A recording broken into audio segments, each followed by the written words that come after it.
Each year, Wake County has several confirmed cases of rabies. Many of these cases are in the spring and summer when animals are more active and spend more time outdoors.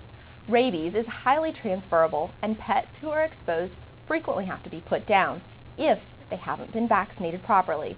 WakeGov TV's Jennifer Bonchak recently attended one of Wake County's rabies vaccination clinics. Each year, Wake County has several confirmed cases of rabies. These tend to be in the spring and summer months when animals are most active.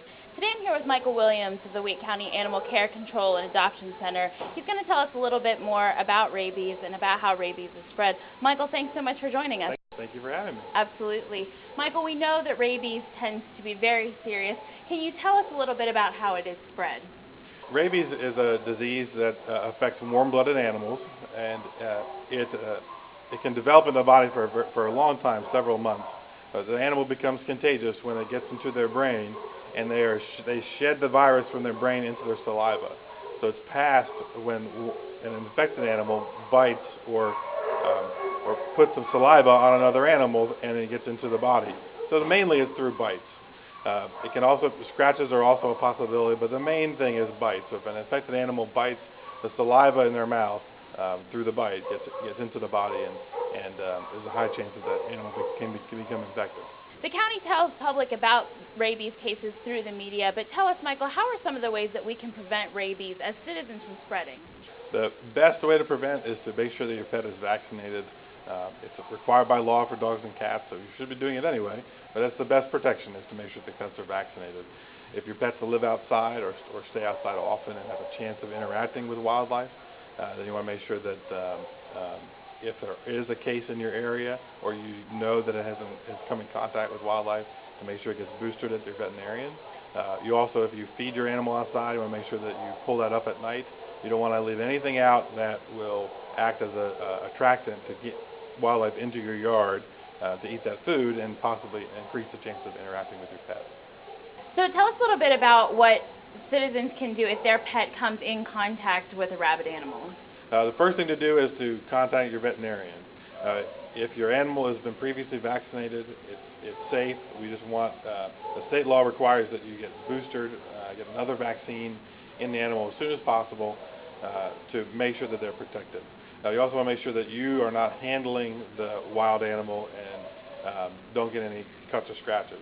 If a person in the community interacts with wildlife that they think may be rabid, then they definitely need to seek medical attention and speak with their doctor.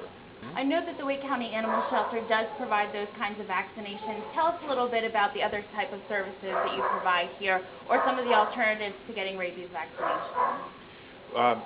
The shelter provides rabies vaccines for the animals we adopt out, and we provide clinics throughout the year, usually in the spring and in the fall, for members of the public to come. We don't always do them here at the shelter. We provide clinics throughout the community. When we adopt animals out of here, they're all vaccinated. They have microchips and all of their regular shots that your veterinarian recommends. And the county does offer those microchip clinics as well for a cost of $10 a piece whenever they do have those clinics. That's right. And those are advertised through the media as well? We usually put them out in the media and the paper, but mainly on our website at wakegov.com/pets. Under the events section, it lists all of our clinics, and we always do rabies and microchip clinics together. If you have lost your pet, other than providing identification, we recommend that folks put flyers together, contact their local veterinarians around where they lost them, because lots of people, when they find pets, will bring them to a vet to see if they can identify them. We have a website, our website, wakegov.com, has a lost pet section, and you can fill out a form to show that you have lost your pet and what the description is. It also is a place for people that find lost pets to document that they have, and we have lots of people that get back together with their pets just through the website without even coming through the shelter. So that's an excellent resource. Until the SPCA's, as long as they continue to do intake there until July 1st, you also want to make sure you check with them as well, especially if you live within the city limits of Raleigh, as stray dogs and cats may have been taken there. Excellent. Well, if you want any more information on rabies or any information on the animal shelter itself, you can visit www.wakegov.com/pets, or you can call the shelter at 919-212-PETS. Sarah, back to you.